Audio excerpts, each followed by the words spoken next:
राधे राधे बहनों। देखिए आज है हम सब बहनों का अहोई अष्टमी का व्रत। आपने भी रखा होगा, हमने भी रखा है।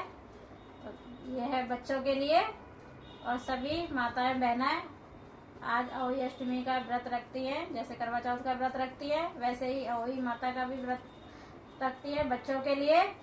तो सभी ने रखा है, हमने भी रखा है, आपने भी रखा होगा बच्चों की लंबी आयु के लिए। तो अब कर रहे हैं हम कथा, सुन रहे हैं, आप भी सुने हमारे साथ। तो सभी के लिए हैप्पी अहोई अष्टमी। सभी के बच्चों की लंबी आयु हो, जहाँ भी रहें खुश रहें, मस्त रहें, स्वस्थ रहें। अहोई का व्रत। यह व्रत प्राय कार्तिक बदी अष्टमी को उसी वार को किया जाता है जिस वार की दीपावली होती है। इस दिन स्त्रियों की आरोग्यता और दीर्घायु प्राप्ति के लिए अहोई माता का चित्र दीवार पर मांडकर पूजन किया जाता है। विधि। अहोई का व्रत दिन भर किया जाता है। जिस समय तारा मंडल आकाश में उदय हो जाए उस समय वहां पर एक जल का लोटा रखकर चांदी की स्याऊ और 2 गुड़िया रखकर मौली नाल में पिरो लेवें। तत्पश्चात प्रोली चावल से अहोई माता की सहित स्याऊ माता का अर्चे और मीरा आदि का भोग लगाकर कहानी सुने। कथा। एक नगर में साहूकार रहा करता था। उसके 7 लड़के थे। एक दिन उसकी स्त्री खदाने में मिट्टी खोदने के लिए गई और ज्यों ही उसने जाकर वहां कुदाली मारी त्यों ही सेई के बच्चे कुदाल की चोट से सदा के लिए सो गए। इसके बाद उसने कुदाल को स्याहू के खून से सना देखा तो उसे सह के बच्चे मर जाने का बड़ा दुख हुआ, परंतु वह विवश थी क्योंकि यह काम उससे अनजाने में हो गया था। इसके बाद वह बिना मिट्टी लिए ही खेद करती हुई अपने घर आ गई और उधर जब से अपनी घुरकाल में आई तो अपने बच्चों को मरा हुआ देखकर नाना प्रकार से विलाप करने लगी और ईश्वर से प्रार्थना की कि जिसने मेरे बच्चों को मारा है उसे भी इसी प्रकार का कष्ट होना चाहिए। तत्पश्चात सह के श्राप से सेठानी के 7 लड़के एक ही साल के अंदर समाप्त हो गए, अर्थात मर गए। इस प्रकार अपने बच्चों को असमय काल के मुंह में समाये जाने पर सेठ सेठानी इतनी दुखी हुए कि उन्होंने किसी तीर्थ पर जाकर अपने प्राण गंवा देना उचित समझा। इसके बाद वे घर छोड़कर पैदल ही किसी तीर्थ की ओर चल दिए और खाने की ओर कोई ध्यान न देकर जब तक इनमें कुछ भी शक्ति और साहस रहा तब तक वे चलते ही रहे और वे पूर्णतः अशक्त हो गए तो अंत में मूर्छित होकर गिर पड़े। हाँ। उनकी दशा देखकर भगवान करुणा सागर ने उनको मृत्यु से बचाने के लिए अपने पापों का अंत किया और इसी अवसर में गाने तो बना लो फिर आगे।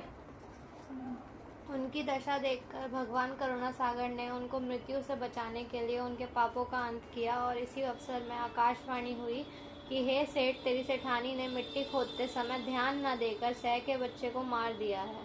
इसके कारण तुम्हें अपने बच्चों को दुख देखना पड़ा। यदि अब पुनः घर जाकर तुम मन लगाकर गौ की सेवा करोगे, अहोई माता अजक्ता देवी का विधि विधान से व्रत आरंभ कर प्राणियों पर दया रखते हुए स्वप्न में भी किसी को कष्ट नहीं दोगे तो तुम्हें भगवान की कृपा से पुनः संतान का सुख प्राप्त होगा। इस प्रकार आकाशवाणी सुनकर सेठ सेठानी कुछ आश्चर्यचकित हो गए और भगवती देवी का स्मरण करते हुए घर को चले गए। इसके बाद श्रद्धा भक्ति से न केवल अहोई माता के व्रत अपितु गौ माता की सेवा करना भी आरंभ कर दिया था। जीवों पर दया भाव रखते हुए क्रोध और द्वेष का सर्वथा परित्याग कर दिया।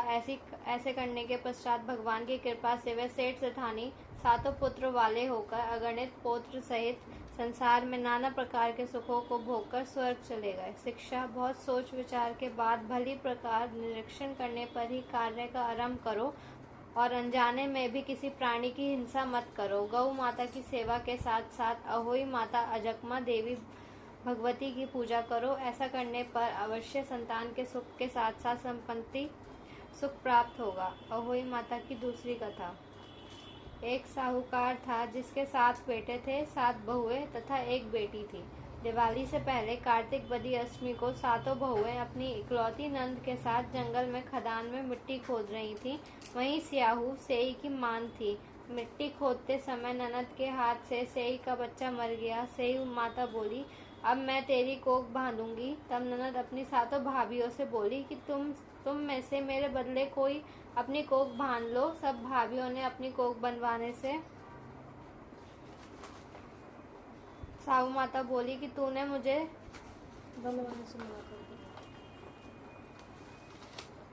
बनवाने से इनकार कर दिया। परंतु छोटी भाभी सोचने लगी कि यदि मैं कोख नहीं बनवाऊंगी तो सासू जी नाराज होंगी। ऐसा विचार कर ननद के बदले में छोटी भाभी ने अपनी कोख बनवा ली। इसके बाद जब उसके जो लड़का होता तो 7 दिन बाद मर जाता। एक दिन उसने पंडित को बुलाकर पूछा, मेरी संतान 7वें दिन ही क्यों मर जाती है? तब पंडित ने कहा कि तुम सुरई गाय की पूजा करो। सुरई गाय माता की भाईली है, वह तेरी कोख छोड़े तब तेरा बच्चा जिएगा। इसके बाद से वह बहू प्रातः काल उठकर चुपचाप सुरई गाय के नीचे सफाई आदि कर जाती। गौ माता बोली कि आजकल कौन मेरी सेवा कर रहा है, सो आज देखूंगी। गौ माता खूब तड़के उठी। क्या देखती है कि एक साहूकार के बेटे की बहू उसकी नीचे सफाई आदि कर रही है। गौ माता उससे बोली, क्या मांगती है? तब साहूकार की बहू बोली कि स्याऊ माता तुम्हारी भाईली है और उसने मेरी कोख बांध रखी है, सो मेरी कोख खुलवा दो। गौ माता ने कहा, अच्छा। अब तो गौ माता समुद्र पार भाईली के पास उसको लेकर चली। रास्ते में कड़ी धूप थी, सो वे दोनों एक पेड़ के नीचे बैठ गईं। थोड़ी देर में वहाँ सांप आया और उसी पेड़ पर गरुड़ पंखनी का बच्चा था। उसने डसने लगा। तब साहूकार की बहू ने सांप मारकर ढील के नीचे दबा दिया और बच्चों को बचा लिया। थोड़ी देर में गरुड़ पंखनी आई तो वहां खून पड़ा देखकर साहूकार की बहू के चोंच मारने लगी। तब साहूकारनी बोली कि मैंने तेरे बच्चे को नहीं मारा, बल्कि सांप तेरे बच्चे को डसने आया था। मैंने तो उसे तेरे बच्चे की रक्षा की है। यह सुनकर गरुड़ पंखनी बोली कि मांग, तू क्या मांगती है? वह बोली, 7 समुद्र पार साहू माता रहती है, हमें तू उसके पास पहुंचा दे। तब गरुड़ पंखनी ने दोनों को अपनी पीठ पर बिठाकर स्याऊ माता के पास पहुंचा दिया। स्याऊ माता उन्हें देखकर बोली कि आ बहन, बहुत दिनों में आई। फिर कहने लगी कि मैं बहन, मेरे सिर में जू पड़ गई हैं। तब सुरई के कहने पर साहूकार की बहू ने सलाई से उनकी जुएं निकाल दी। इस पर स्याऊ माता प्रसन्न हो बोली कि तूने मेरे सिर में बहुत सलाई गिरी है, इसलिए तेरे 7 बेटे और बहू होंगी। वह बोली, मेरे तो एक भी बेटा नहीं है, 7 बेटे कहाँ से होंगे? स्याऊ माता बोली, वचन दिया, वचन से फिरूं तो धोबी के कुंड पर कंकरी हो जाऊं। तब साहूकार की बहू बोली, मेरी कोख तो तुम्हारे पास बंद पड़ी है।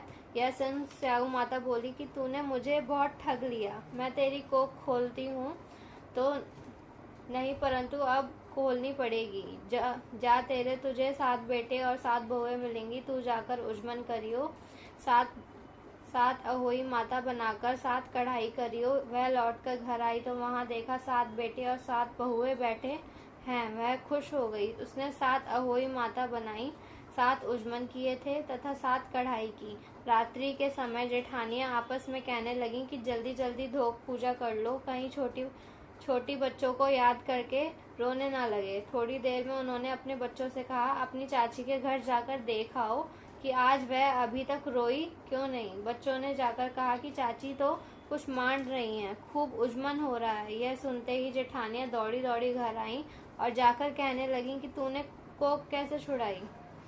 वह बोली, तुमने तो कोख बंधाई नहीं, सो मैंने कोख बंधा ली थी। अब स्याऊ माता ने कृपा करके मेरी कोख खोल दी है।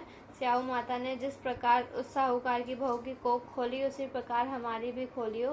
कहने वाले तथा सुनने वाले की तथा सब परिवार की कोख खोलियो। बनी ठीक है, ये कितनी लंबी हो गई देखो।